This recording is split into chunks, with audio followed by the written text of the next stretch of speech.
the problem that I have, too, with the way that this was done, you can disagree with certain things without burning down the barn.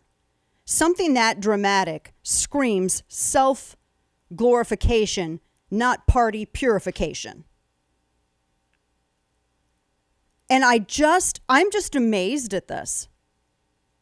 The media loves Cheneys again.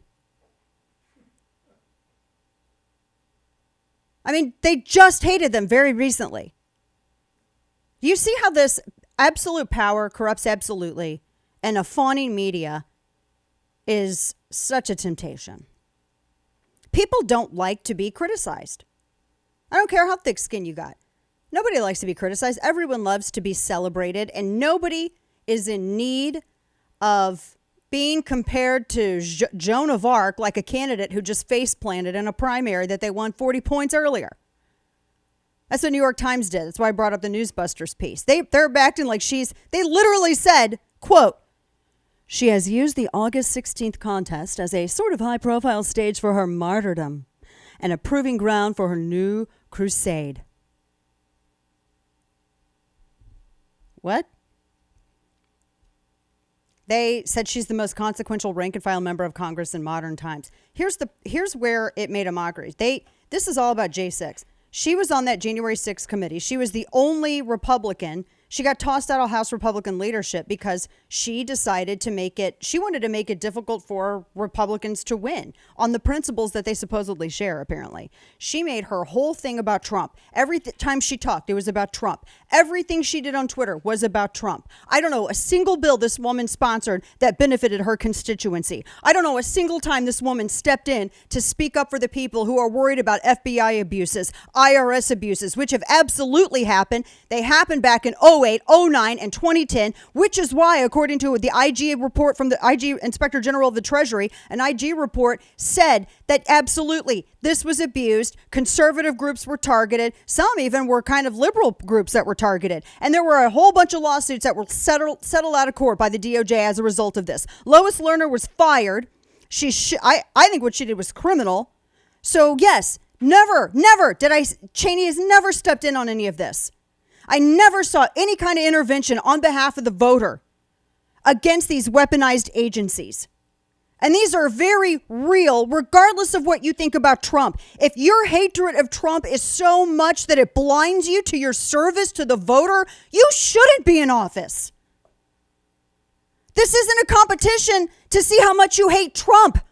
It's a measure of how well you can serve your constituency. And your constituency is not the media. Your constituency is not the establishment. Your constituency is not the family with the same name that went before you and was part of that establishment. We are in too serious of a situation as a country to screw around with someone's ambition wrapped up in this fantasy of white knighting. It's infuriating. I've been so cool, and I've not, gone barn burning and all this other stuff because I wanted to see what Wyoming did. I trust voters. Plus, it's not my place to bust up in your state. I've never been to Wyoming. Missouri was my home state. Born and raised. Still know everybody in there and who cuts her checks. Texas is where I live now. I've never been to the beautiful state of Wyoming. I'd love to go one day. I'm not going to bust up in there on the airwaves or digitally and tell you all what to do. I trust you. You guys know your needs, and they took care of it. They handled their business last night. That's what voters do. You can criticize party leadership without burning the barn down. And you can make a distinction of where you stand without making enemies of people within the party. I got 2 examples. Actually, I have more than that. One of my listeners just reminded me now. A lot of people, and I've had Ron Paul on the show. I've had Rand Paul on the show. And nobody expects everybody to agree with anybody 100%.